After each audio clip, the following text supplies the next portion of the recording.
সুপ্রিয় দর্শক, স্বাগত জানাচ্ছি আজকের সম্পাদকীয়তে। আমাদের আজকের আলোচনার বিষয় যোগদানের রাজনীতি এবং ইফতার আলোচনা। আর এ নিয়ে আলোচনার জন্য আমাদের স্টুডিওতে আমন্ত্রণ জানিয়েছি, আমার ডান দিক থেকে পরিচয় করে দিচ্ছি, রয়েছেন বাংলাদেশ আওয়ামী লীগের প্রেসিডিয়াম সদস্য জনাব নুহুল আলম লেলিন, রয়েছেন সিনিয়র সাংবাদিক ও কলামিস্ট জনাব মাহফুজুল্লাহ, এবং রয়েছেন দৈনিক ভোরের কাগজের সম্পাদক জনাব শ্যামল দত্ত। আপনাদের তিনজনকে স্বাগত জানাচ্ছি আজকে আমাদের আলোচনা অনুষ্ঠানে। দর্শক, জানিয়ে দিই আমাদের আলোচনায় আপনি অংশ নিতে পারবেন। এর জন্য আপনাকে ফোন করতে হবে। আপনি যে নম্বরগুলো পর্দায় দেখতে পারবেন সেই নম্বরে, এছাড়া ফেসবুক অথবা এসএমএস এর মাধ্যমে আপনাদের মন্তব্য সরাসরি অনুষ্ঠানে পাঠাতে পারবেন। আলোচনা শুরু করার আগে এখন পর্যন্ত যে শিরোনাম সেগুলি একটু দেখে নিই আমরা। ব্রাজিল থেকে আনা গমের মান সম্পর্কে গণমাধ্যমে প্রকাশিত প্রতিবেদনের ভিত্তি নিয়ে প্রশ্ন তুলেছেন হাইকোর্ট। রিপোর্ট অসম্পূর্ণ, দাবি রিট আবেদনকারীর আইনজীবীর। আগামী ৩ সপ্তাহ পর্যন্ত বিলম্ব ফি ছাড়া একাদশ শ্রেণীতে ভর্তি হতে পারবে শিক্ষার্থীরা, জানালেন শিক্ষামন্ত্রী। সুযোগ থাকছে পছন্দের কলেজে ভর্তিরও।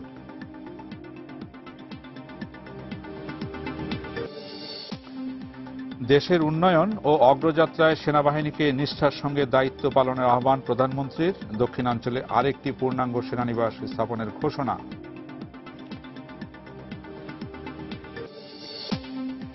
দেশের মানুষ ক্ষমতার পরিবর্তন চায়, পরিবর্তন না হলে সংকট আরও ঘনীভূত হবে, ইফতার মাহফিলে বেগম জিয়া।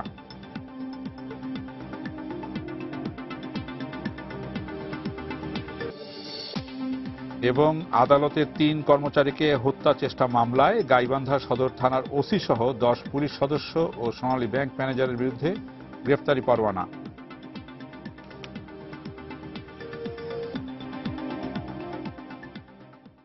আমরা শিরোনামগুলো দেখলাম। আমরা যেটা রাজনীতির বিষয় নিয়ে আলোচনা করব, আমাদের সাথে আছেন একজন রাজনীতিবিদ, দুজন সাংবাদিক। তো রাজনীতি নিয়ে যেহেতু আলোচনা করবো, রাজনীতিবিদ আপনাকে দিয়ে শুরু করি লেন ভাই। যে মানে আমরা দেখি পবিত্র রমজানে এখন রাজনীতি হয়ে উঠছে ইফতার কেন্দ্রিক। এই ইফতার অনুষ্ঠানেই রাজনীতির যাবতীয় কর্মকাণ্ড পরিচালিত হচ্ছে। ইফতার অনুষ্ঠানকে ঘিরে চলছে একদিকে যে সরকারি দলের রাজনীতিতে সরকারি দলে যোগদানের রাজনীতি যেমন চলছে, আবার ইফতার অনুষ্ঠানকে ঘিরে চলছে বিরোধী দলের সরকার বিরোধী বিভিন্ন বক্তব্য।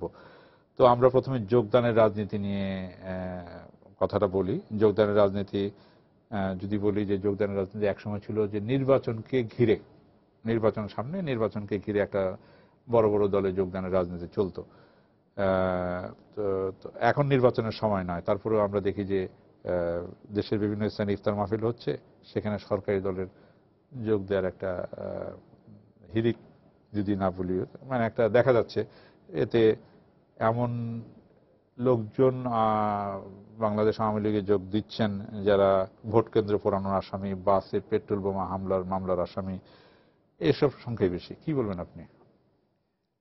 ধন্যবাদ। দেখুন, যোগদান করা না করা এটা গণতান্ত্রিক প্রক্রিয়ার একটা অংশ, গণতান্ত্রিক অধিকারও। কাউকে আপনি বলতে পারবেন না আপনি ওই দলে যোগদান করুন বা করবেন না। তবে এইটা ঠিক যে নির্বাচনকালে যোগদানের একটা ভিন্ন উদ্দেশ্য থাকে। তখন নমিনেশন বঞ্চিতরা বা নমিনেশন পাওয়ার জন্য এরকম থাকে, বা প্রার্থীরাও দল ভারী করার জন্য এটা করে থাকেন। এখন যে যোগদানটা হচ্ছে, এতে প্রধানত বিএনপি থেকে বেশ বিভিন্ন জায়গায় বহু সংখ্যক বিএনপি কর্মী তারা আওয়ামী লীগে যোগদান করছেন। এই প্রবণতাটা আমরা দেখতে পাচ্ছি। আমার ধারণা যে এটার একটা দুটো প্রধান কারণ। একটি কারণ হচ্ছে যে সাম্প্রতিক কালে বিএনপির যে আন্দোলন, তার যে চরম ব্যর্থতা, সেই ব্যর্থতার ফলে বিএনপির মধ্যে একটা হতাশা বিরাজ করছে, এবং বিএনপির দলের অভ্যন্তরেই তাদের নেতৃত্ব সম্পর্কে, তাদের গৃহীত যে আন্দোলনের কৌশল, অতীতের ভুলভ্রান্তি, এগুলো নিয়ে ইতিমধ্যেই আমরা সংবাদপত্রে দেখতে পাচ্ছি যে নানান প্রশ্ন উঠছে, আলোচনা হচ্ছে, সমালোচনা হচ্ছে। সেই সময়ে দুটো কারণে হয়তো এই দলত্যাগের বা অন্য দলে যোগদানের একটা প্রবণতা থাকতে পারে। প্রথমত হচ্ছে যে কারো কারো মোহভঙ্গ হতে পারে। বিএনপি একটা বড় দল, তৃণমূল পর্যায়ে তাদেরও সংগঠন রয়েছে, তারা দীর্ঘদিন ক্ষমতায় ছিলেন। কাজেই তাদের অনুসারীদের একটা বড় অংশ এটা এই দলের ভূত ভবিষ্যৎ নিয়ে, এই দলের রাজনীতি নিয়ে, এই যে মানুষ পড়ানোর রাজনীতি, এই যে ধ্বংসাত্মক রাজনীতি, এই নেগেটিভ পলিটিক্সের যে ফাঁদ, সেখান থেকে বেরিয়ে আসার জন্য তারা হয়তোবা উপলব্ধি করছেন যে না, আওয়ামী লীগই দেশের উন্নয়নের ধারা এগিয়ে নিতে পারে, গণতন্ত্রকে সমুন্নত রাখতে এদেরকে পারে। দলে না নেয়ার জন্য আপনার দলের সভানেত্রী মাননীয় প্রধানমন্ত্রী শেখ হাসিনার স্পষ্ট আমি আসছি নির্দেশ। পরের কথাটা। জি। আরেকটা প্রবণতা হচ্ছে যে এই ফ্রাস্ট্রেশনও বটে, এবং সরকারি দলে যখন দেখা যায় যে অদূর ভবিষ্যতে বিএনপির কোনো সম্ভাবনা নাই, কাজেই নানান সুবিধাবাদী লোক, নানান রকম অপরাধীরাও কিন্তু দলে ঢুকে পড়তে পারে। এবং সে কারণেই বাংলাদেশ আওয়ামী লীগের পক্ষ থেকে এটা আমরা বলার চেষ্টা করি, আমরা জানানোর চেষ্টা করি যে যাতে করে ভিন্ন দল থেকে আসলে নেব না, দরজা বন্ধ করে রাখবো, এটা যেমন ঠিক না, তেমনি নির্বিচারে এই যোগদানের ব্যাপারেও যেন আমরা কাউকে সুযোগ না দেই, সেখানে দেখে শুনে বুঝে সেটা করা, যাতে কোনো অপরাধীরা এখানে সুযোগ পাওয়ার জন্য স্থান না পায়। যে আপনার এই কথা থেকে আমি জনাব শ্যামল দত্ত আপনার কাছে যে যাচাই বাছাইয়ের কথা একটা বললেন, কিন্তু সেই যাচাই বাছাই হচ্ছে যে আমি যদি ওনার এলাকা মুন্সিগঞ্জ, তো মুন্সিগঞ্জের কোনো কে পাস পুরানো মামলার আসামি বা ভোট কেন্দ্র পুরানো মামলার আসামি উনি তো খুব ভালো করেই জানেন। এরকম একজন যদি যোগ দিতে চান তো সেটা তো সেই স্থানীয় নেতা জানবেন। তো সেই যাচাই বাছাইটা কি হচ্ছে, বা এই টোটাল বিষয়টিকে আপনি কিভাবে দেখবেন? ইতিহাসে কোনোদিন যাচাই বাছাই করা হয়েছে এরকম রেকর্ড নেই। আমরা দেখেছি নির্বিচারে যোগদান হয়েছে সবসময়। আপনি যোগদানের ইতিহাস এমন যে পল্টনের ময়দানে একেবারে গরম বক্তৃতা দিয়ে ওখান থেকে বের হয়েই আরেক দলে যোগদান করেছেন, এরকম রেকর্ড আবার আওয়ামী লীগের উনি প্রেসিডিয়াম মেম্বার, আমরা দেখি প্রেসিডিয়াম মেম্বার একসাথে বসেছে কোরবানের ইতিহাস, সবাইকে বিদায় করে দিয়ে গিয়ে সাহেবের সাথে যোগ দিলেন। ফলে যোগদানে যে বাছাই করে নেওয়া হয় তা কিন্তু না। আর ইদানিং যেটা প্রবণতা দেখা যাচ্ছে, যদি আমি দেখছি অধিকাংশ আওয়ামী লীগের কিছু বিএনপির লোকজন, এমনকি জামাতেরও কিছু লোকজন মানে যোগদান করছে, এবং এরা সব যোগদান করছে অধিকাংশ স্থানীয় পর্যায়ে মামলা থেকে বাঁচার জন্য, এবং এরা জানে যে এরা মামলার আসামি। আর আমাদের এখানে আবার এই ধরনের মামলার আসামিগুলোকে খুব একটা মামলার আসামি হিসেবে বিবেচনাও করা হয় না। পলিটিক্যাল মামলা নেই, এটা ডিসক্রেডিট অনেক পলিটিশিয়ানের জন্য। দুই একটা হামলার মামলা থাকবে, আগুনে পোড়ানোর মামলা থাকবে, দুই একটা থাকবে, এটা মনে হয় কমন। ফলে ওইরকম যাচাই বাছাই করে আপনি দলে নিবেন এরকম ব্যাপার কিন্তু নেই বাংলাদেশে। তবে ইদানিং মিডিয়া অনেক বেশি সোচ্চার, অনেকের ব্যাকগ্রাউন্ড মিডিয়ার সাথে ধরিয়ে দিচ্ছে বলেই এখন। না হলে আপনি দেখুন, যারা যারা অতীতে যোগদান করেছে, ধরুন এরশাদের পার্টি থেকে যারা বিএনপিতে যোগদান করেছে, বা বিএনপি থেকে যারা এরশাদের পার্টিতে, প্রত্যেকের বিরুদ্ধে মামলা ছিল। কার বিরুদ্ধে মামলা ছিল না? ব্যারিস্টার মওদুদের বিরুদ্ধে মামলা ছিল না, কিন্তু জয়েন করেননি পরে। ব্যারিস্টার মওদুদের বিরুদ্ধে সব সরকারের আমলে মামলা, সব সরকারই আবার জয়েন করেছে। এরকম বহু পলিটিক্স, শুধু মওদুদ না, সেটা অবশ্য বাড়ির বিষয়, একটা বাড়ির বিষয় বলা হয়। এরকম অনেক পলিটিশিয়ানের বিরুদ্ধে মামলা, এই জিনিসটাকে নতুন করে কিছু দেখা হয় না। তবে ইদানিং যেটা দেখা যাচ্ছে, আমি যেটা বললাম যে জামাত এবং বিএনপির অনেক নেতাই যোগদান করছেন, কারণ নিকট ভবিষ্যতে বিএনপির খুব বেশি ভালো কিছু করবে এরকম কিছু দেখা যাচ্ছে না। তাদেরকে তো স্থানীয়ভাবে রাজনীতি করতে হবে, এটা কিন্তু একেবারেই লোকাল পলিটিক্স। লোকালি রাজনীতি করতে হলে, টিকে থাকতে হলে, অনেকে এখন দেখা যাচ্ছে যে এই লোকগুলোই দেখবেন আবার আওয়ামী লীগ থেকে বিএনপিতে জয়েন করবে যখন বিএনপি ক্ষমতায় আসবে সামনে। আবার এই লোকগুলো অন্য দলে জয়েন করবে। একসময় একজন মিরপুরের একজন নেতা বলতেন, আমি তো দল বদলাই না, আমার এরকম বাস্তবতা আমি কি করব, এটা সরকার বদলে গেলে উনি সবসময় সরকারি দলই করেন। এরকম স্থানীয় পর্যায়ে অত যাচাই বাছাই করে, যেটি প্রশ্নটা আপনি করলেন, যাচাই বাছাই করে আসলে দলে নেওয়া হয় না। ওইরকম বায়োডাটা দেখে, আপনার অতীত ব্যাকগ্রাউন্ড দেখে বায়োডাটা পরীক্ষা নিরীক্ষা করে তারপর আপনি ওই টিকমার্ক দিয়ে তারপর দলে নিলেন, এরকম ঘটনা হয় না। পলিটিশিয়ানরা দেখি আমরা ওই ফুলের তোড়া দিয়ে তিনি একজন বিএনপি করেন, তারপর এগুলো রাজনীতিতে কতটুকু, এগুলো জবাইর ভাই এখন এগুলো সময় এসছে এই সমস্ত জবাবদিহির মধ্যে আনার আর কি। আগে তো এগুলো ছিল না রাজনীতির মধ্যে। আমরা এখন মিডিয়া যেহেতু খুব বেশি সোচ্চার, এখন প্রত্যেকের একটা করে ঠিকুজি খাতা লেখা আছে কে কি করেছেন অতীতে। এত বেশি সোচ্চার আগে মিডিয়া কখনো ছিল না। এখন প্রত্যেকের একটা করে ঠিকুজি লেখা আছে কে কখন কি রাজনীতি করেছেন। এখন দল বদলালে কিন্তু এই প্রশ্নগুলো উঠে আসবে সামনে। আওয়ামী লীগকেও কিন্তু এই প্রশ্নগুলো জবাব দিতে হবে যে আওয়ামী লীগ যারা এই ধরনের, যাদের বিরুদ্ধে রেকর্ড আছে, মামলার রেকর্ড আছে, যাদের বিরুদ্ধে বাস পোড়ানো গাড়ি পোড়ানোর মামলা বা যে আন্দোলনের মধ্যে যে নাশকতার মামলা, সেগুলোর সঙ্গে জড়িত ব্যক্তিদের তারা কেন নিবে?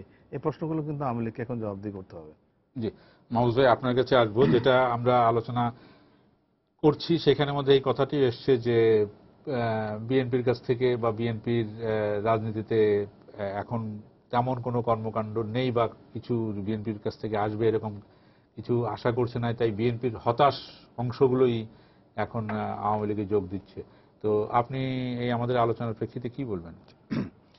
এখানে দুটি বিষয় সামনে এসছে। একটা হচ্ছে যে মামলা থেকে বাঁচার জন্য বিএনপি এবং জামাতের কেউ কেউ, বা সংখ্যা তো আমরা ঠিক সঠিকভাবে জানি না, তারা সরকারি দল আওয়ামী লীগে যোগদান করছেন, এটা একটা। আর আরেকটা কথা এসছে যে সেটা হচ্ছে যে আন্দোলনে ভুলভ্রান্তির কারণে এক ধরনের হতাশা তৈরি হচ্ছে। তো প্রথম প্রশ্নটা জবাব দেই, যদি যাদেরকে আপনারা নিচ্ছেন, মানে আপনারা বলতে আমি বলছি যে আওয়ামী লীগ যাদেরকে নিচ্ছে, গ্রহণ করছে, তারা যদি মামলার আসামি হয়ে থাকে এবং এটি সবাই জানেন, স্থানীয়ভাবেও জানেন, তো তাহলে তাদেরকে নিচ্ছেন কেন? এবং এটা খুব পরিষ্কার, এরা ওই দলের অন্তর্ভুক্ত হওয়ার পর তাদের বিরুদ্ধে যেসব মামলা থাকে সেই সব মামলাগুলো কিন্তু খারিজ হয়ে যাবে।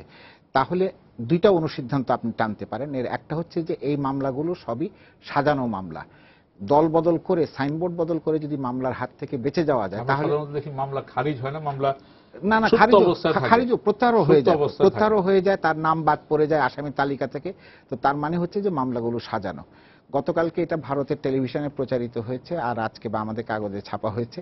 ভারতের প্রধান দুলাত একটা কথা বলেছেন যে কাশ্মীরে বিরোধীদেরকে ভারত সরকার টাকা দিত। তো এটা নিয়ে প্রশ্ন করার পরে তিনি বলেছেন, মেরে ফেলার চেয়ে টাকা দিয়ে কাউকে আপনার চরিত্রহীন করাটা কি ভালো জিনিস নয়? তো আওয়ামী লীগ হয়তো এই ট্যাকটিক্সটা নিয়েছে যে আমি এখন বিভিন্ন রকম ভাবে প্রলোভন দিয়ে আমার সঙ্গে এনে মারবো না তাকে, কিন্তু আমার সঙ্গে রেখে দিব, তাতে তার চরিত্রটা নষ্ট হবে, যাতে ভবিষ্যতে রাজনৈতিকভাবে সে তার এলাকায় অচল মুদ্রা হিসাবে বিবেচিত হয়। না হলে আপনি বিএনপির লোকজন আওয়ামী লীগে যোগদান করছে এইটার একটা ব্যাখ্যা দাঁড় করাতে পারবেন হয়তো। তো জামাতের লোকজনকে আপনি গ্রহণ করছেন কেন? যেই জামাত আপনার একেবারে চিরশত্রু, যেই জামাতের বিরুদ্ধে আপনি জেহাদ করেন, যেই জামাতকে সামাজিকভাবে আপনি বয়কট করবার জন্য কথা বলছেন। গতকালকে মুক্তিযুদ্ধ বিষয়ক মন্ত্রী বলছেন কোনো যুদ্ধাপরাধী মানে জানাজা ঢাকা শহরে হবে না। সেই জামাতের লোকজনকে আপনি নিচ্ছেন কেন? কোন যুক্তিতে নিচ্ছেন? এটা কি ব্যাখ্যা করেছেন আওয়ামী লীগ পর্যন্ত? করেন নাই। এটা পুরোপুরিভাবে সুবিধাবাদের রাজনীতি। আর দলবদলের কথা, দলবদল আমাদের উপমহাদেশে শুধু না, পৃথিবীর সব দেশেই দলবদলের ঘটনা ঘটে। একটা ঘটে নির্বাচনের সময়, যেটা জনাব লেনিন খুব মানে সঠিকভাবে বলেছেন, আরেকটা বিভিন্ন সময় ঘটে। পাকিস্তানে ঘটেছে, ভারতে তো নির্বাচনের সময় বেশি এটা উল্লেখযোগ্যভাবে চোখে পড়ে। আমাদের দেশেও ঘটেছে বিভিন্ন সময় নির্বাচনের সময়। 1967-68 সালে যখন আওয়ামী লীগের চরম দুর্দিন, তখন আওয়ামী লীগ থেকে অনেকে গিয়ে অন্য দলে যোগদান করেছিল। বাংলাদেশ আমলে আমাদের যিনি কৃষিমন্ত্রী এবং মোনায়েম সরকার, এরা যে একসঙ্গে আপনার আওয়ামী লীগে যোগদান করলেন সম্ভবত 1979 সালের ডিসেম্বর মাসে, তাহলে কি তারা যেই দলের সঙ্গে ছিলেন সেই দলের মানে ভুল ভ্রান্তিতে আপনার মোহমুক্ত হয়ে গিয়ে তারা আওয়ামী লীগে যোগদান করেছিলেন? ব্যাপারটা কি এরকম ভাবে আমরা ব্যাখ্যা করব? যদি এই ব্যাখ্যাটা আমরা মেনে নেই, এই ব্যাখ্যাটা হয়তো সঠিক, মানে একজন কর্মী মনে করতে পারেন যে আমার যে দলের সঙ্গে আছে এই দলের রাজনীতিতে ভুল ভ্রান্তিতে ভরা। তো তাহলে এইসব ঘটনাগুলো যখন ঘটে, বা ধরেন এই যে কোরবান আলীর প্রসঙ্গ যে আসলো, কোরবান আলী যে গিয়ে যোগদান করলেন, কেমন? তো তাহলে কি আওয়ামী লীগের রাজনীতি সেই সময় ভুল ছিল? প্রশ্ন কিন্তু এই প্রশ্নগুলো কিন্তু আসবে যদি এই বিষয়গুলো যদি সামনে আসে। ভুল এখানে তাহলে আমরা না, রাজনীতি ভুল ভ্রান্তি আমি বলছি, রাজনীতি ভুল আছে কিনা সেই প্রশ্ন আপনি যেমন জিজ্ঞেস করছেন, তাহলে এইটাও আসে রাজনীতিটা কঠিন হয়ে যাচ্ছে কিনা। আসতেছি, আমি সেখানেই তো আসছিলাম। এখানে যারা আমরা দেখি যে সামরিক সরকারগুলো আসে, তখনই তারা রাজনীতিকে কঠিন করে তাদের দলের লোক ভিড়িয়ে নেয়। আমরা অতীতের ইতিহাস তাহলে দেখা যাচ্ছে আপনি এখন বর্তমান সরকারকে সামরিক সরকারের সঙ্গে তুলনা করছেন যে তাদের কারণে রাজনীতি কঠিন হচ্ছে। আমরা অতীতের ইতিহাস যদি দেখি, সেটাই বলছি যে অতীতে এটা হয়েছে, গণতান্ত্রিক সরকারের আমলে হয়েছে। রাজনীতি থেকে দুই কারণে দলের লোকজন চলে যায় আমাদের মতন দেশগুলোতে। এর একটা হচ্ছে খুব নোংরা ভাষায় বললে, আপনি যখন দেখেন আপনার হালুয়া রুটিটার ভবিষ্যৎটা অনিশ্চিত, তখন আপনি পথ খুঁজতে থাকেন যে কোন দিকে গেলে এটা সুবিধা পাওয়া যাবে। আর দ্বিতীয় হচ্ছে ওই যে বিপদে পড়েছি, বিপদ থেকে উদ্ধার হওয়ার জন্য, এটা হচ্ছে দ্বিতীয় লোকাল পলিটিক্সে টিকে থাকার জন্য। এবং ওই যে মামলা মোকদ্দমা, রাজনীতি ডিফিকাল্ট হয়ে গেলে তো আপনি তো রাজনীতি করতে চান। এখন মানুষ রাজনীতি করে কেন সেটা অন্য আলোচনা, কেন নেতৃত্ব দিতে চায়, কেন নেতা হতে চায় সেটা অন্য আলোচনা। কিন্তু যেহেতু তিনি রাজনীতি করেন বলেই তাকে কিন্তু এলাকায় টিকে থাকতে হবে। টিকে থাকতে হলে তাকে যদি সারাক্ষণ পুলিশের তাকে তাড়া করে, তাহলে তো তিনি রাজনীতি করতে পারবেন। সেই জন্য তিনি সহজভাবে এই পথটা বেছে নিয়েছেন যে এইটা ক্ষমতাসীন দল, এবং আমাদের দেশে এটা ঐতিহ্য আছে একেবারে শুরু থেকে এই পর্যন্ত, যে ক্ষমতাসীন দলের সঙ্গে যদি আপনি থাকেন তাহলে আপনার সকল মানে অপরাধ মাফ হয়ে যায়। বিরোধী দলে থাকলে আপনি নানান রকমের হয়রানির শিকার হন। এটা সবসময় সব সরকারের আমলে হয়েছে, এটা নতুন কোনো বিষয় না। এবার হয়তো একটু বেশি হয়েছে, যে অপরাধগুলোর কারণে এই যে ধরেন আপনার আমাদের পররাষ্ট্র প্রতিমন্ত্রী বোধহয় খুব সম্ভবত চারঘাটে যেটা হলো, সেখানে উনি পরে দেখলাম পত্রিকায় দেখলাম যে উনি বলেছেন উনি জানেন না। এইটা তো আসলে এই জবাবটা মানে গ্রহণ করা খুব কঠিন। শ্যামলও বলেছে যে এখন যিনি রাজনীতি করেন তার এলাকায় কে কোনটার সঙ্গে জড়িত না এইটা তিনি জানবেন না, এটা আমাদের হতে পারে। আসতে পারি যে এইটা হলো সেখানে যেটা শ্যামল দত্ত বললেন যে মিডিয়া অনেক বেশি সচেতন, আগে অনেক কিছু হয়ে যেত, তো এখন মানে দল মানে একটা শক্তিশালী দল এই একটা অবস্থান নেওয়া উচিত কিনা, যে না এইভাবে যেখানে দলের প্রধানের নির্দেশ আছে যে এইভাবে সুযোগ সন্ধানী মাহমুদ ভাই বললেন হালুয়া রুটির ভাগ, এরা যেন দলে ঢুকতে না পারে, কারণ এরাই তো দলকে পরে বিপদগ্রস্ত করবে, আওয়ামী লীগের নামে বিভিন্ন ঘটনা হয়তো ঘটাবে, আওয়ামী লীগ দলকে বিপদগ্রস্ত। এটা একটু জাস্ট লেনবের কাছে যাওয়ার আগে বলি, এটা কিন্তু আওয়ামী লীগ নিজেও উপলব্ধি করে, বিশেষ করে ছাত্রলীগে আওয়ামী লীগ নিজেরাই বলে যে অনেক অনুপ্রবেশকারী ঢুকে গেছে, বিভিন্ন সময় যোগদান করে ফেলেছে। এটার এবং কুফলটা ভোগ করছে অনেক জায়গায়। যে সমস্ত ঘটনা বলে জাহাঙ্গীরনগরের সাবেক ভিসি তো বিভিন্ন অনুষ্ঠানে বলেছেন সেখানকার ছাত্রলীগ পুরোপুরি জামাত সেরকম অনুপ্রবেশকারী, ফলে আওয়ামী লীগকে যোগদান, এখন তো আওয়ামী লীগের পার্টিকে ওই বাইরের লোক নিয়ে শক্তিশালী করতে হবে এরকম কোনো প্রয়োজন নেই। এমন কোনো আওয়ামী লীগ বিপদে পড়ে নাই যে দলকে নিয়ে বাইরের থেকে লোক নিয়ে করতে হবে। তারপরও কেন এগুলো ঘটছে এটা হয়তো শ্যামলের কথার সঙ্গে একটা কথা খালি যোগ করি জবাব দেওয়ার সুবিধার্থে। ওই যে এই অনুপ্রবেশের ওই জায়গাটা আজকে না, অনেকদিন থেকে, যেটা শ্যামল বললেন নাকি। তো এইটা যখন আছে, এই অভিজ্ঞতা যখন আপনার আছে, আপনি বলছেন, তো তাহলে এখন আবার এই রকম ভাবে আপনি বহিরাগত লোককে নিচ্ছেন কেন আপনার দলে? তারপরে কি কদিন পরে তাদেরকে আবার স্যাক্রিফাইস করে দেবেন অনুপ্রবেশকারী বলে, না দোষটা তাদের উপরে চাপিয়ে দেবেন নিজের দুষ্কর্ম করে? আমার দিক থেকে একটা প্রশ্ন আছে, আপনার শান্তিতে থাকার জন্য এদেরকে দলে নিচ্ছেন, যে আগামীতে যদি কোনো আন্দোলন হয় ভোট কেন্দ্র পোড়াবে না, বাসে পেট্রোল বোমা হামলা করবে না, শান্তিতে থাকার জন্য এদেরকে নিচ্ছেন, কি বলবেন আপনি? জুবায়ের, আপনি প্রথম বলেছেন, আপনি উল্লেখ করেছেন যে মাননীয় প্রধানমন্ত্রী বা আওয়ামী লীগের সভানেত্রী তিনিই বলেছেন যে এই ধরনের দলে জায়গা দেন না, কঠোর নির্দেশ দিয়ে। তার মানেটা কি? তার মানেটা হচ্ছে আওয়ামী লীগের অফিসিয়াল পলিসি হচ্ছে যা প্রধানমন্ত্রী বলেছেন, কিন্তু আমরা সেটা পালন হতে দেখছি না। এটা আমি বলিনি, যে আমাদের আনুষ্ঠানিক অবস্থান হচ্ছে যে গয়রভাবে যে কেউ যেন দলে এইভাবে যোগদান করতে না পারে, এবং সেটাই আমরা অনুসরণ করার চেষ্টা করি। এবং বাংলাদেশে এমন কোনো ঘটনা ঘটে যায়নি যে আজকে একেবারে বিভিন্ন জেলা উপজেলায় ব্যাপকভাবে হচ্ছে, বিচ্ছিন্নভাবে কোথাও কোথাও এই ঘটনাটা ঘটছে। একটা প্রশ্ন আছে, নিয়ে নিই একটু। জি দর্শক, আপনার নাম বলে প্রশ্ন করুন। হ্যালো, আসসালামু আলাইকুম। জি, আমি আয়ুব আলী খান বলছিলাম গোয়ালন্দ বাস স্ট্যান্ড থেকে। জি বলেন। জি, আমি লেলিন ভাইয়ের কাছে একটি প্রশ্ন করতে চাচ্ছি। উনি আমার একদম খুব পছন্দের মানুষ, উনি ভালো ভালো কথা বলেন।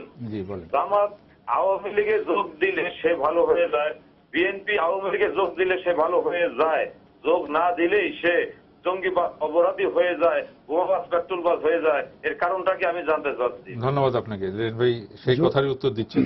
না, আমি তো বলছিলাম আর কি, যেটা যে কেউ যোগদান করলে ভালো, যোগদান করলে আওয়ামী লীগের সব লোক কি ফেরেশতা নাকি?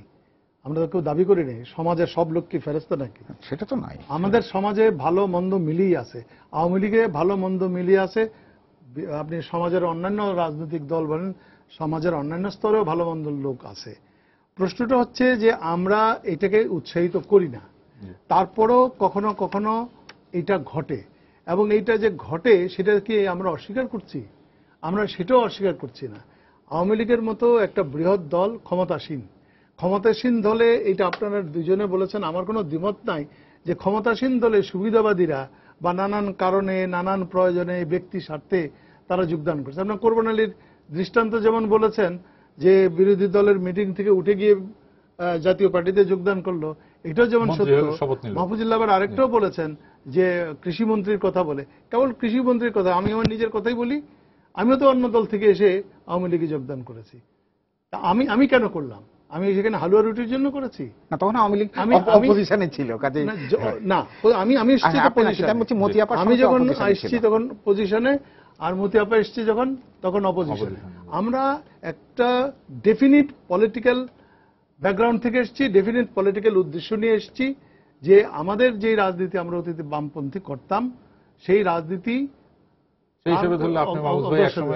মাহফুজুল লোক কিন্তু এখন রাজনীতিতে ওই কারণে সম্ভবত নাই। হ্যাঁ, তার একটা সুবিধা আছে, তলোয়ার এখন দুই দিকে ঘোরানো, তার তলোয়ার এখন দুই দিকে ঘোরানোর সুবিধা আছে, তো এইটা তার সুবিধা আছে। আমার কথা হচ্ছে যে একটা হচ্ছে আদর্শগত কারণে বা নিজের অতীতের বা বর্তমানে রাজনীতির ভুল ভ্রান্তি, সেখান থেকেও কেউ একটা সঠিক পথ পেলে সেখানে যাবে। আপনি এটাকে অন্যায় বলতে পারেন না। রাজনীতি করতে হলে যদি আমি মনে করি যে না আমার অতীতের পথটা ভুল, তখন আমি একটা নতুন পথের সন্ধান করব এবং সম্ভাব্য ভালো পথটা আমি গ্রহণ করার চেষ্টা করব। এটা পজিটিভ। তবে যারা নতুন পথের সন্ধান করে তাদের ব্যাপারে বাছাইয়ের বিষয়টা যে তারপরের কথা হচ্ছে যে এখন যে এই যে ক্ষমতাসীন দলে যোগদান করার ক্ষেত্রে এটা কোনো দ্বিমতের ব্যাপার না, যে হালুয়া রুটি বলেন, সুবিধা বলেন, মামলা বলেন, হামলা বলেন, এইগুলো নিয়ে বাঁচার জন্য বলেন, সবটাই সত্য। কিন্তু আমরা আওয়ামী লীগ দলীয়ভাবে কি করছি? আমরা তো এই জিনিসটাকে উৎসাহিত করছি না। আজকে ইভেন আপনি যখন আমাদের প্রতিমন্ত্রীর উদ্ধৃতি দিলেন, ঠিক বেঠিক সেই দায়িত্ব তার, কিন্তু তাকে তো জবাবদিহি করতে হয়েছে যে আমি জানি না। তাকে তো এটা বলতে হয়েছে যে না জানি না, মানে ওই লোকটা যদি অপরাধী হয় এই কথাও কিন্তু বলেছেন যে তার বিরুদ্ধে ব্যবস্থা অব্যাহত থাকবে। কাজেই আমি যদি বলি যে না আওয়ামী লীগ এই ব্যাপারে উৎসাহিত করে না, তারপরও এত বড় বৃহৎ দল, বৃহৎ পরিবারে যেরকম হয়, হ্যাঁ, এই হাতের 5 আঙ্গুল যেমন সমান হয় না, তেমনি নানান লোক নানানভাবে আসে। ডেফিনেটলি আমি তো এটা মনে করি এবং আমাদের দলেও মনে করো, ওয়ার্কিং কমিটিতেও এগুলো আলোচনা হয়েছে, যে জামাত একটা রেজিমেন্টের দল এবং জামাতের আশার মধ্যে একটা অন্য মতলব থাকে। সেই কারণে জামাতের ব্যাপারে আমাদের আরো সতর্ক থাকতে হবে। তবে এটা আমি বলি যে হ্যাঁ, আমাদের বিভিন্ন পর্যায়ের নেতারা সবসময় যে এই সকল ব্যাপারে খুব যথার্থভাবে সতর্ক থাকেন সেটা থাকেন না। সেই জন্যই স্বয়ং প্রধানমন্ত্রী, স্বয়ং দলের সভানেত্রী তিনি কিন্তু এই নির্দেশনা দিয়ে রেখেছেন। এবং আপনারা লক্ষ্য করবেন যে এর কয়েক মাস আগে যেরকম একটু মনে হয়েছিল যে একটা ব্যাপকভাবে বোধহয় যোগদান চলে আসছে, সেটাকে কিন্তু আমরা হল্ট করিয়েছি। সেইভাবে হচ্ছে না এখন। আমি আবারও বলছি যে কোন অপরাধীর জায়গা বাংলাদেশ আওয়ামী লীগের নেই, এবং নতুন কোন লোক এনে দল ভারী করতে হবে। এটা শ্যামল ঠিকই বলেছেন যে আওয়ামী লীগ এমন কোন বিপদে পড়ে নাই যখন কোন অপরাধীকে হোক আর অন্য দল থেকেই আনতে হবে। আমার ছোট্ট একটা প্রশ্ন আছে, ছোট্ট একটা প্রশ্ন, সেটা হচ্ছে যে উনি বলেছেন যে প্রধানমন্ত্রী নির্দেশ দিয়েছেন গয়রহ কেন যেন কেউ না ঢুকে। তাহলে যে শ্যামল বলছিল যে মিডিয়ার কাছে এখন সবকিছু ঠিকই আছে, খুব দ্রুতই কিন্তু মিডিয়া 1 বছর আগের 1.5 বছর আগের ঘটনা সঙ্গে সঙ্গে আপনার স্টোরিতে রেফারেন্স হিসেবে নিয়ে আসে, হ্যাঁ, ছবি পরে সংবাদপত্রে রেফারেন্স হিসেবে। না, তাই যদি হয় তাহলে গত 1 বছরে, আমি যদি গত 1 বছরে ধরি, যারা এরকম ভাবে জয়েন করেছেন তাদের তো আওয়ামী লীগ বের করে দেয় নাই কিন্তু, বা আওয়ামী লীগ তাদেরকে কাছে কি উদাহরণ আছে? মামলা চলে গেছে, মামলা তো চলে না, মামলা না, আমি বলছি যে ওই যে বলছে যে কেউ যেন গয়রহ ভাবে না দলে যোগদান করে। তাহলে এই ধরনের লোক যারা অন্য দলের, জামাতের বা বিএনপি যারা যোগদান করেছে, তাদেরকে তো বের করে দেয়নি আওয়ামী লীগ। দেখেন আমাদের দেশের এই সংস্কৃতি আছে, যোগদানের একটা ঘোষণা হয়, কিন্তু এরপরেও কিন্তু সাংগঠনিকটা আমি দুজনেই ভালো করে জানি যে যোগদান ঘোষণা করলেই যোগদান হয় না। এর পরের কতগুলো প্রক্রিয়া আছে, তার মেম্বারশিপ নিতে হয়, তাকে কোনো কমিটিতে আপনার নিতে হয়। আওয়ামী লীগের গঠনতন্ত্রে সুস্পষ্টভাবে আছে, অন্য কোনো দল থেকে কেউ যদি আওয়ামী লীগে আসতে চায় তাকে 2 বছর অপেক্ষা করতে হবে তার মেম্বারশিপের জন্য। তার কমিটিতে যেতে হলে হায়ার কমিটির পারমিশন ছাড়া সে কোনো কমিটিতে যেতে পারবে না। কাজেই কেউ যোগদান করলো, ঘোষণা করলো, আর সাথে সাথেই আমরা তাকে নিয়ে নিলাম, এরকম ঘটে না। 2 নম্বর হচ্ছে যারা যোগদান করলো তাদের ব্যাপারে যদি স্ক্রুটিনিটা হয়, আমাদের কাছে কিন্তু নিউজ ভ্যালু কোনটা, আমাদের মিডিয়া ধরে যোগদানটা, কিন্তু যদি কেউ আবার চলে যায় বা কোনো ব্যবস্থা না হয় সেটা কিন্তু নিউজ হয় না। শ্যামল দত্ত যে তাকে যদি বের করে দেওয়া হয় আমরা কিন্তু এর পরের ফলো আপটা করি না। যে যোগদান যে করলো, ধরুন আমরা এটা ফলো আপ করে নিউজ করি, কিন্তু লোকটি আসলে যোগদান করলো ইলেকশনের আগে, পরবর্তীতে এটা এই লোকটি আসলে দলে জায়গা পেল কিনা, তিনি যোগদান করলেন একটা আনুষ্ঠানিকতা, ফুলের মালা টালা দিয়ে একটা অনুষ্ঠান করে ব্যাপক পয়সা টয়সা খরচ করে নিজের একটা ইমেজ এবং একটা পোস্টার টোস্টার লাগিয়ে হয়ে গেল, আমরা ফলো আপ করি না। কিন্তু আমি অন্য বিষয়টাতে আসতে চাই, অন্য বিষয়টাতে আপনার মাধ্যমে আসতে চাই যে আরেকটি বিষয় হচ্ছে আমরা যেটা দেখেছি ইফতার আলোচনা। আমরা দেখি ইফতার আলোচনার মাধ্যমে নানা কথাবার্তা চলছে, রাজনৈতিক কথাবার্তা। সরকারি দল যেমন ইফতার আয়োজন করছে, বিরোধী দলও করছে, সংসদের যে বিরোধী দল জাতীয় পার্টি তারাও করছে। এবং আমরা দেখি যে বিএনপি চেয়ারপারসন বেগম খালেদা জিয়া, প্রথমে একটু আপনাকে বলি, ইফতারে তো কোনো আলোচনা হওয়ার কথা না, ইফতারই হওয়ার কথা। কিন্তু ইফতারে আলোচনা কি? ইফতারের কথা দিয়ে আমরা প্রতিদিন একটা হেডলাইন করছি। ইদানিং এটি লক্ষ্য করছি কথা দিয়ে বেগম খালেদা জিয়া যে কথাগুলো বলছেন প্রতিদিনই আমাদের একটা শিরোনাম হচ্ছে। যেমন উনি গতকাল বিচার বিভাগ নিয়ে বলেছেন, আজকে সরকারের মন্ত্রীদের নিয়ে বলেছেন, এর আগে উনি বলেছেন যে গতকাল এটাও বলেছেন যে বাসে পেট্রোল বোমা যারা মেরেছে সেটা পুলিশ আইন শৃঙ্খলা বাহিনী মেরেছে। বিভিন্ন জিনিস আলোচনায় কিন্তু আসছে এবং এটা খুবই ইন্টারেস্টিং। এটা কিন্তু আগে ছিল না। আমি ইফতার নিয়ে অবশ্য আমি খুব একটা ধর্ম বিষয়ে বিশেষজ্ঞ নই, কিন্তু ইফতারে মোনাজাতে কোনো দলের বিনাশ চাওয়া এটিও দেখলাম এবার। এটা আগে কোনোদিন দেখিনি যে অমুক দলকে সমূলে বিনাশ করা হোক, অমুক দলকে যাতে ই করুক। এই জাতীয় কথাগুলি বলছি এগুলি দোয়াতে আসেনি, আলোচনাতেও আসছে, দোয়াতেও আসছে ইদানিং। তো এই ইফতারের আলোচনা ধরুন এখন আমরা ঠিক জানি না যে দলগুলোর কোনো কার্যালয়ই পাবেন না খুঁজে ঢাকা শহরে, তারা কিন্তু বিশাল বিশাল ইফতার পার্টির আয়োজন করছে। হ্যাঁ, বা ঢাকা শহরে কোথাও কোনো অফিস আছে কিনা সন্দেহ আছে, কিন্তু এক একটি ইফতারে প্রায় অনেক টাকা খরচ, কিন্তু কোথার থেকে ফান্ড আসে, কোথার থেকে টাকা আসে ঠিক জানি না। এবং ইফতারে রাজনৈতিক বক্তব্য দেওয়ার প্রবণতা এটা ইদানিং কিন্তু বেশ গুরুত্ব পাচ্ছে। আগে কিন্তু এইভাবে আমরা দেখিনি যে ইফতারে একটা বক্তব্য পর্ব থাকা, আগে কিন্তু এটা ছিল না। ইফতার পার্টি তো ছিল না, ইফতার পার্টি পার্টিও এরকম ভাবে ছিল, পার্টিও এভাবে ছিল না। এখন এই রাজনীতির নর্মাল অ্যাক্টিভিটি না থাকার সুযোগে ওই ইফতার পার্টিটা একটা রাজনীতির একটা অংশ হয়ে গেছে। এটি একটা নতুন জিনিস বাংলাদেশে। আপনি বলতে চান কি সেই সামরিক বাহিনীর ঘরোয়া রাজনীতি ওরকমই এবং সেখানে বেশ কড়া মন্তব্য। যেমন আমরা শুনলাম যে এই যে জ্বালাপোড়া 92 দিনের আন্দোলন সেটি পুলিশ করেছে, এরকম একটা মন্তব্য আসছে। কতগুলো ইন্টারেস্টিং বক্তব্য আছে জুডিশিয়ারি নিয়ে, কতগুলো যখন সুপ্রিম কোর্ট আইনজীবী সমিতির ইফতারে গেছেন সেখানে জুডিশিয়ারি নিয়ে বক্তব্য আসছে। তারপরে অন্যান্য আরো নানা বিষয়ে নানা রকমের বিষয়ে বক্তব্য আসছে। এটি আমি মনে করি যে এই রাজনীতির না থাকার সুযোগে এইটা আরেকটি রাজনীতি, ইফতারের রাজনীতি বলতে পারেন। ইফতারের আলোচনার চাইতে আমার মনে হয় ইফতারকে নিয়েই একটা নতুন একটা রাজনৈতিক পরিস্থিতির উদ্ভব হচ্ছে, এবং এটা বাংলাদেশে এটা নতুন জিনিস, এটা আগে কোনোদিন আমরা দেখিনি। কিন্তু এইভাবে যে ইফতারকে নিয়ে রাজনৈতিক বক্তব্য দেওয়া, ইফতারের কিছুক্ষণ রাজনৈতিক বক্তব্য উত্থাপন করা। আমরা সেদিন মাননীয় প্রধানমন্ত্রী প্রেস ক্লাবে গিয়েছিলেন একটা ইফতারে, এবং সেখানে আমরা ভেবেছিলাম যে তিনি হয়তো, কিন্তু তিনি বললেন যে না, এটা সংযমের মাস, এখানে অন্য কোনো বক্তব্য দেওয়া ঠিক হবে না, এখানে আমরা শুধু সাংবাদিকতার বিষয়ে সেই বক্তব্য রেখে উনি শেষ করলেন। কিন্তু ইদানিং এই অন্যান্য জায়গায় দেখতে পাচ্ছি আমরা যে অনেক বক্তব্য রাখা হচ্ছে যেগুলোর সঙ্গে জাতীয় রাজনীতি সংশ্লিষ্ট। ইফতারের মধ্যে জাতীয় রাজনীতি ঢুকে যাচ্ছে। মাহমুদুল কি বলবেন এই বিষয়ে? আপনি কিছুক্ষণ আগে বলছেন একটা ইফতার পার্টি থেকে আপনি। জি না, আমি শ্যামল যে কথাটা বলেছেন যে ইফতারের রাজনীতি হওয়ার কথা না, এটা বোধহয় সম্ভবত আমি যতদূর জানি এইটি conceptually is not a correct concept. কারণ ইফতারটা একটা কমিউনিয়নের বিষয়, এবং মসজিদে ইফতার করাটা মুসলমানদের জন্য এক ধরনের এটা অব্লিগেশনও বলতে পারেন, বা এটা এক ধরনের তাদের জন্য ফরজ বলে তারা মনে করেন মসজিদে ইফতার করাটা, যেরকম মসজিদে নামাজ পড়াটা। এবং সেখানে মসজিদ কিন্তু ইসলামে কমিউনিটি হিসাবে, মানে কমিউনিটি হাউস হিসাবে কিন্তু ট্রিটেড, এবং সেখানে এইসব রাজনীতি অরাজনীতি সবই আলোচনা হয়। সেই হিসাবে ইফতার মাহফিলে রাজনীতি আলোচনা হতে পারবে না এই ধরনের নিষেধাজ্ঞা সম্ভবত আসছে। সেখানে একটা কমেন্ট বলি, গতকাল বিএনপি চেয়ারপারসন যে কথাটা বলেছেন যে পুলিশ ইফতারের আলোচনায় যে পুলিশ পেট্রোল বোমা মেরেছে, আমি ফেসবুকে এটার কমেন্ট দেখলাম, রোজার মুখে সত্য কথন, রোজার মুখে সত্য কথা। আচ্ছা রাখেন, আমি আসছি তো সেখানে। কমেন্ট আসছে, ফেসবুকে অনেক কথা লেখা হয়, ফেসবুকের সমস্ত কথা দিয়ে তো একজন দর্শক আরো অনেক আছে, উল্টা দিকেও কথা আছে, উল্টা দিকে তো কথা বলা যায় না, ধরে নিয়ে যাবেন আপনি। আচ্ছা সেখানে আসি আমি আপনাকে, আপনি সরকার ধরে নিয়ে যাবে আর কি উল্টা কথা বললে।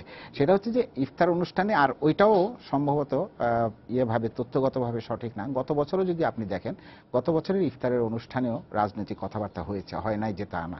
এবার প্রশ্ন নিয়ে নেই। আচ্ছা নিয়ে নেন। যে দর্শক আপনার নাম বলে প্রশ্ন করুন। হ্যালো হ্যালো, হ্যাঁ, আসসালামু আলাইকুম। আসসালাম। জি আমি বগুড়া থেকে লাল মাহমুদ বলছিলাম। জি বলেন। ও, আমার লোকাল এমপি একজন আওয়ামী লীগের, যে আমি বিএনপি করি দীর্ঘদিন থেকে। তো আবার যখন একজন এমপি হয়ে যায় তখন সবার এমপি, ওটা থানার এমপি। আমি একটা কাজে গেছিলাম, কাজের প্রেক্ষিতে কথা হলো যে আপনি কাজ হতে আর সমস্যা নাই, দলে যোগদান করেন। আমি এখন পঞ্চায়েত, আমি দীর্ঘদিন দলের যুব দলের সেক্রেটারি ছিলাম, তারপর ভাব প্রেসিডেন্ট ছিলাম পৌর। তো দলে যোগদান করলে কাজ হবে, না হলে হবে না।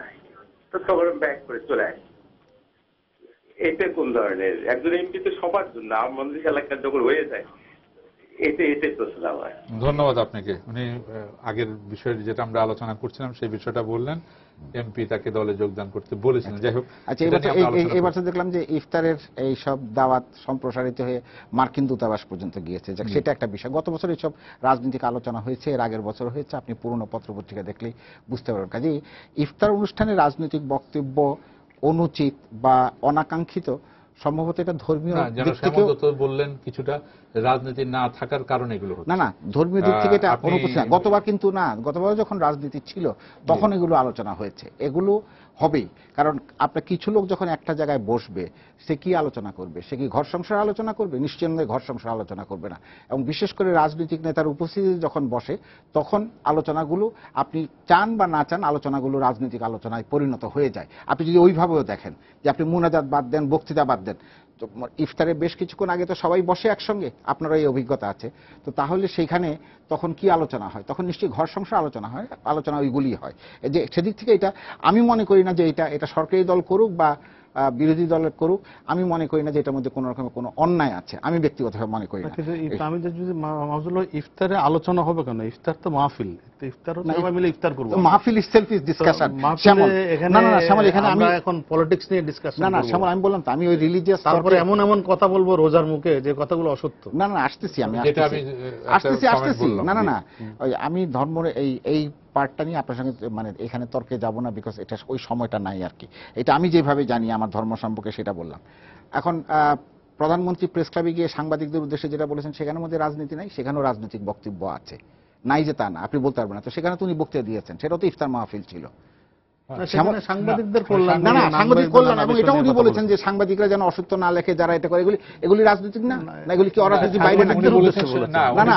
আসেন সমালোচনা করেন, ঠিক আছে, এবং উনি এটাও বলেছেন যে গাছে আম বেশি সে গাছে ডিল বেশি পড়ে। হ্যাঁ, তো ঠিক আছে, তো সেটা তো রাজনৈতিক বক্তব্য, আওয়ামী লীগের প্রতি। না আমি বলছি যে উনিও তো বক্তৃতা দিয়েছেন ইফতার মাহফিলে, দেন নাই?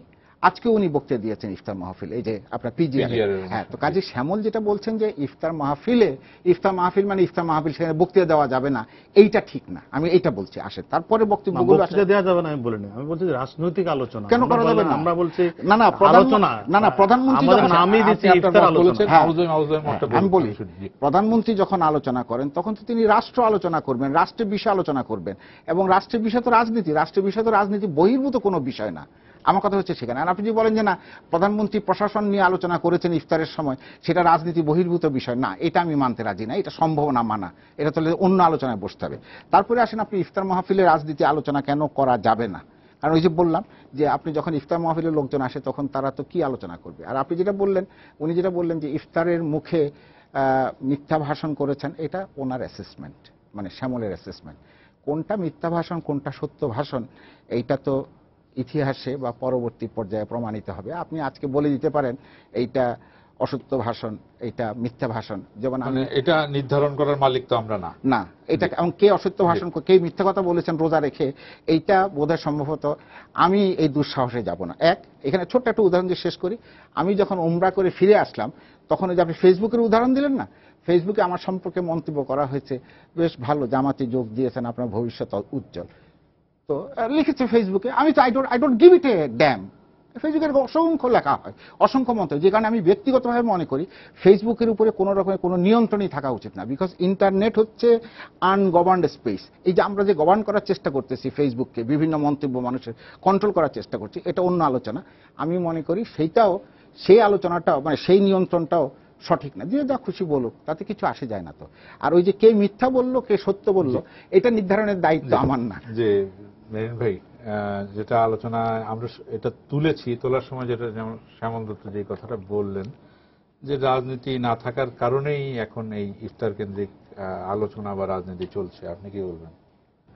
না, আমি জিনিসটাকে অন্যভাবে দেখি। রাজনীতি এখন নেই এরকম তো না, এখন তো রাজনৈতিক দলের উপরে কোনো নিষেধাজ্ঞা নেই। প্রশ্নটা হচ্ছে যে আমাদের দেশে ঢাকা শহরে সমাবেশ করতে গেলে ইফতার রোজার আগে বিএনপি পারেনি, কিন্তু এই সুযোগে বড় বড় মোটামুটি ঘরোয়া সমাবেশ হচ্ছে। এই ইফতার পলিটিক্স বা ইফতার পার্টির যে সংস্কৃতিটা, এটা শুরু হয়েছিল আপনাদের নিশ্চয়ই মনে আছে 80-র দশকে, প্রধানত এরশাদের আমলে যখন এটা এরশাদ রাষ্ট্রীয়ভাবে পালন করা শুরু করলেন এবং সেখানেও নিঃসন্দেহে এরশাদ তার রাজনৈতিক বক্তব্য দিয়েছেন, তখনকার পরিস্থিতিতে আবার বিরোধী দলগুলোও কিন্তু এই কালচারের মধ্যে পড়ে গেল এবং তারাও ইফতার গ্রহণ করেছে অন্ততপক্ষে। এটা তো ঠিকই যে সে রাষ্ট্রধর্ম বলছে, আমরা তো পারিনি রাষ্ট্রধর্ম ইসলাম বাদ দিয়ে পঞ্চদশ সংশোধনী করতে। সুতরাং আমাদের ধর্মানুভূতির প্রতি লক্ষ্য রাখতে হয় এবং খুবই স্পর্শকাতর বিষয় বলে আমি যেটা দেখি যে কোন ঐতিহ্য, এটা ভালো কি মন্দ ইতিহাস বিচার করবে, সেই ঐতিহ্যগুলো স্বৈরতন্ত্র বা স্বৈর শাসকরা দিলেও কোনো না কোনো ভাবে আবার গণতান্ত্রিক আমলেও এটা চলে যায়, চলে আসে। আমি যদি বলেন তাহলে আমি বলবো যে এখন এই ইফতারটা হয়ে গেছে আমাদের বাঙালি মুসলমানদের সংস্কৃতির অংশ। হ্যাঁ, এবং যে কারণে কেবল প্রধানমন্ত্রী বা বিরোধী দলই ইফতার পার্টি বা সরকারি দলই ইফতার পার্টি করছে তা না। যেই সকল সামাজিক সংগঠন, ব্যাংক, বিভিন্ন সরকারি প্রতিষ্ঠান, হ্যাঁ, সামাজিক মানে খেলার এটা ক্রীড়া প্রতিষ্ঠান, জেলা সমিতি, তারা পর্যন্ত কিন্তু এখন এটাকে করে। এবং সব জায়গায় যে পলিটিক্স আলোচনা হয় তা না, ইফতারের সময় এটা দোয়া করে, এই পর্যন্তই শেষ। রাজনৈতিক দলগুলো বা সরকারের তরফ থেকে যেখানে হয় সেখানে হয়তো পলিটিক্স হয়, কিন্তু জেনারেলি আমি এই ফেনোমেনাটা দেখছি যে আমাদের আমলে, আমাদের তরুণ বয়সে এই ধরনের কোনো ইফতার পার্টির কনসেপ্টই ছিল না। সে যেটা বলেছে, হ্যাঁ, মসজিদে যখন নামাজিরা থাকে তারা একত্র বসে ইফতার করে, এটা না বাধ্যতামূলক না এটা আপনার নিষেধাজ্ঞায়, এটা তো যার যার ইচ্ছা, কেউ বাড়িতে গিয়েও করতে পারে, কেউ ওখানে বসেও করতে পারে। বাট এখন যেটা হচ্ছে এটা পার্ট অফ আওয়ার কালচার হয়ে গেছে এবং এই কালচারটা ভালো কি মন্দ সেটা হয়তো ভবিষ্যতে বিবেচনা করবে। তবে আমি একটা কথা বলবো, এটা আমার খুবই পার্সোনাল অভিমত, যে আমরা যখন বলি যে ধর্মকে রাজনৈতিকভাবে ব্যবহার করা উচিত না, ইফতার পার্টি ইটসেলফ, আমরা সরকারি দলই হই বিরোধী দলই হই, আমরা নানানভাবেই রাজনৈতিকভাবে এই ধর্মীয় অনুষ্ঠানটাকে ব্যবহার করার চেষ্টা করি। আমি এটা পার্সোনালি খুব সঠিক মনে করি না। হ্যাঁ, আপনি ইফতার পার্টি করতে পারেন, কারণ সংখ্যাগরিষ্ঠ মানুষ মুসলমান, তারা একত্রিত হলো, আচ্ছা ঠিক আছে, এটা যদি একটা পার্ট অফ দ্য ফেস্টিভ্যাল, কারণ ঈদ একমাত্র ফেস্টিভ্যাল, তো তার আগে এখন ইফতার ফেস্টিভ্যাল হয়ে গেছে। আপনি ইফতারে দেখবেন কেবল ঢাকা শহরে অধিকাংশ দাওয়াত এখন সেহরির দাওয়াত, এবং আপনি কোনো হোটেলে তো আপনাকে আগে থেকে সিট বুকিং দিতে হবে। ধর্মকে ঘিরে এখন আমার মনে হয় যে এটা জিনিসটা দেখার বিষয়। আমি শেষ করতে চাই যে এইটা কেবলই রাজনৈতিকভাবে হচ্ছে তা না। যদি হতো তাহলে আমি বলতাম যে কেবল রাজনৈতিকভাবে ব্যবহার হচ্ছে। আমি বলছি রাজনৈতিকভাবে ব্যবহার করা উচিত না, but at the same time আমি দেখছি যে যেভাবেই হোক না কেন ঘটনাক্রমে এইটা এখন আমাদের সামাজিক অনুষ্ঠানে পরিণত হয়ে গেছে, আমাদের একটা সাংস্কৃতিক ফেস্টিভিটির মধ্যে জিনিসটা চলে গেছে। শেষ মিনিট না, এটা যেটি আমি একমত। আমাদের লেনিন ভাই যেটি বললেন যে একটা ধর্মীয় অনুষ্ঠানকে রাজনীতির মধ্যে নিয়ে আসার না আসলে বোধহয় ভালো হতো, কিন্তু বাস্তবতা এটাই এখন শুধু ইফতার না, সেহরি মাহফিল পর্যন্ত এখন শুরু হয়ে গেছে। এবং বরং আমরা দেখতে পাচ্ছি এখানে এটাকে ঘিরে এটা ধর্মীয়, আমি শুরুতেই বলেছি আমি ধর্ম বিষয়ে জ্ঞান আমার কম, ধর্ম বিশেষজ্ঞ নই, কিন্তু ধর্মীয় অনুষ্ঠানই থাকা উচিত, যেখানে মাহমুদুল সব ধরনের শেষ মানুষের মিলন ঘটে, ইয়েটা comment। সবাই একসাথে ইফতার করে। তো শেষ comment। এই জিনিসটা মানে এভাবেই থাকা উচিত। এবং রাজনৈতিক সমাবেশ বা রাজনৈতিক আলোচনা এটা আসবে, ঈদের পরেও যদি না, ঈদের পরে সেটাই আমাদের রাজনীতির না, জন্য না, মঙ্গল, এটা আমরা নিঃসন্দেহে। এবং সেটা যদি সরকারের দিক থেকে এইসব রাজনীতি নিয়ন্ত্রণ করবার না চেষ্টা করা হয় আরো মঙ্গল। আর শেষ বলি, ওই যে সংস্কৃতির কথা বললেন উনি, ওর সঙ্গে আমি যে একমত। আমাদের ওই সময় পাবো না। একমত, আমি একটা বাক্যে খালি বলি, তাহলে ঈদের সময় এই যে শুভেচ্ছা বিনিময় করেন কেন প্রধানমন্ত্রী, বিরোধী দলীয় নেতা, অমুক বিরোধী দলীয় নেত্রী কেন করেন? সেটা তো সংস্কৃতির অঙ্গ। ঈদ একদিকে ধর্ম, একদিকে উৎসব। ইফতারও কিন্তু এখন আস্তে আস্তে ওই দিকে চলে যাচ্ছে, এটা আপনি স্বীকার করুন বা না করুন। আলোচনা চলবে। আপনাদের তিনজনকে ধন্যবাদ। সুপ্রিয় দর্শক, আপনারা যারা এতক্ষণ আমাদের সঙ্গে ছিলেন, আপনাদেরকে ধন্যবাদ জানিয়ে আজকের মতো এখানে শেষ করছি। শুভরাত্রি।